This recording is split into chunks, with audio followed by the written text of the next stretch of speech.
Hifatul Aliyah dengan NIM 221310004889 dari Program Studi Pendidikan Agama Islam Fakultas Tarbiyah dan Ilmu Keguruan Universitas Islam Nahdlatul Ulama Jepara.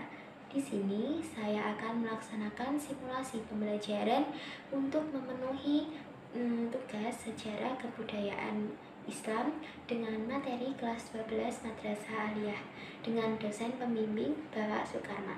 Sebelumnya, mari kita awali dengan bacaan suratul Fatihah. Al-Hadiniyah Al-Fatihah. Pada kali ini, kita akan masuk pada pembelajaran materi tentang mengenal peradaban Islam Safawi di Persia. Nah, kira-kira siapa nih di sini yang udah pernah dengar tentang Islam Safawi dan bagaimana lahirnya dan seperti apa kemajuan dan kemundurannya? Yuk langsung simak video kali ini. Semoga bermanfaat. Yang pertama yaitu sejarah berdirinya Kerajaan Islam Safawi. Kisah Kerajaan Safawi berawal dari berdirinya Tarekat Safawiyah oleh Syekh Saifuddin Ishaq 650-735 Hijriah di Ardabil, Persia atau Iran. Syekh Saifuddin sendiri adalah seorang Sunni. Meskipun beliau politisi, tapi tidak memiliki ambisi politik dan berkuasa.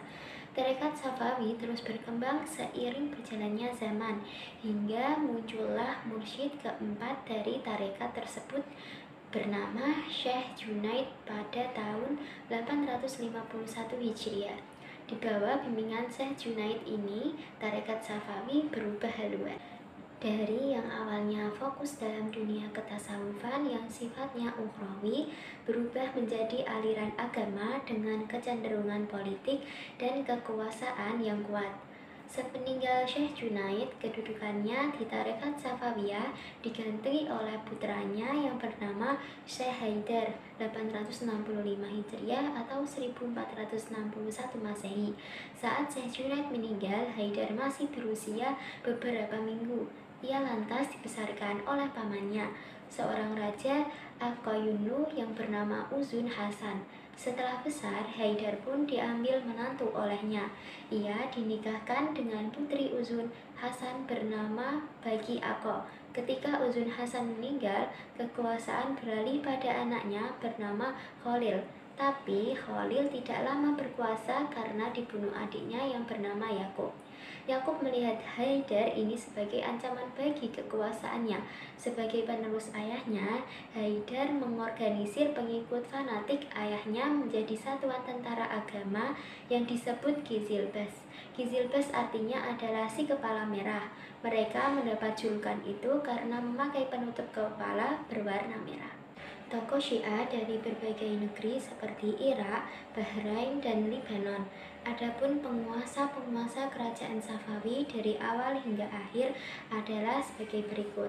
Yang pertama Ismail I, yang kedua Tahmasp I, yang ketiga Ismail II, yang keempat Muhammad Huda Banda, yang kelima Abbas I, yang keenam Safi Mirza, yang ketujuh Abbas II, yang kedelapan Sulaiman, yang kesembilan Husain I, yang kesepuluh Tahmasp II, yang kesebelas Abbas III.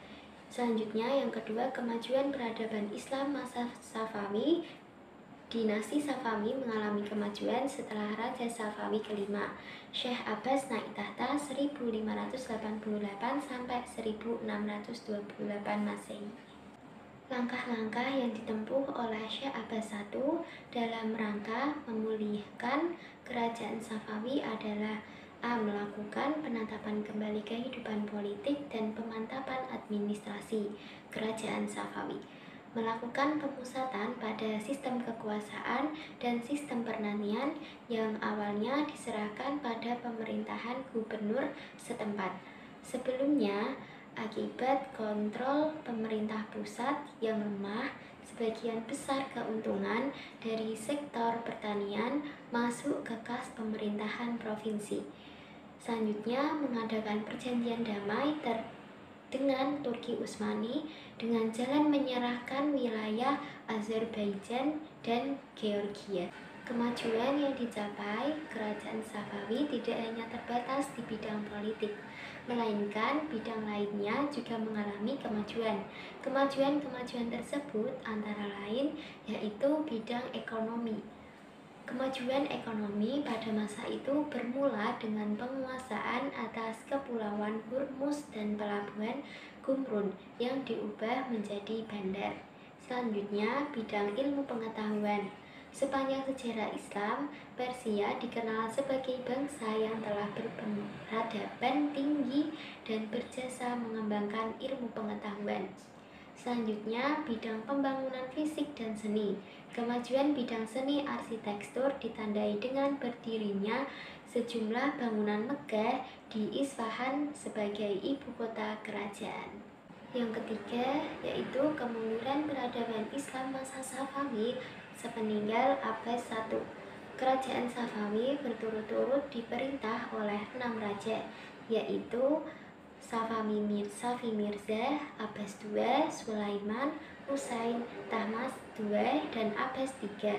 Pada masa raja-raja tersebut, kondisi kerajaan Safawi tidak menunjukkan kemajuan atau menjadi lebih baik, tetapi justru memperlihatkan kemunduran yang akhirnya membawa kepada kehancuran. Adapun terkait sebab-sebab kemunduran dan keruntuhan kerajaan Safawi adalah yaitu kebijakan pemerintah tentang pemusatan pemerintahan dan ekonomi gagal. Para penerus Syekh Abbas I tidak mampu meneruskan sistem pemerintahan dan ekonomi terpusat. Selanjutnya, terjadinya dekadensi moral pada sebagian raja Safawi ikut mempercepat proses keruntuhan dinasti Safawi. Selanjutnya, pasukan gulam atau budak-budak yang dibentuk Syekh Abbas I tidak memiliki semangat perjuangan yang tinggi seperti Qizilbash. Selanjutnya, semua itu masih ditambah dengan sering terjadinya konflik internal akibat perebutan kekuasaan di kalangan keluarga istana. Mari kita akhiri pembelajaran kali ini. Semoga dalam penyampaian materi ini bisa membawa manfaat dan keberkahan bagi kita semua. Mari kita tutup dengan bacaan hamdalah. Alhamdulillahirobbilalamin. Sebelumnya saya minta maaf apabila masih ada kesalahan dalam penyampaian kali ini. Wabillahi taufiq wal hidayah. Wassalamualaikum warahmatullahi wabarakatuh.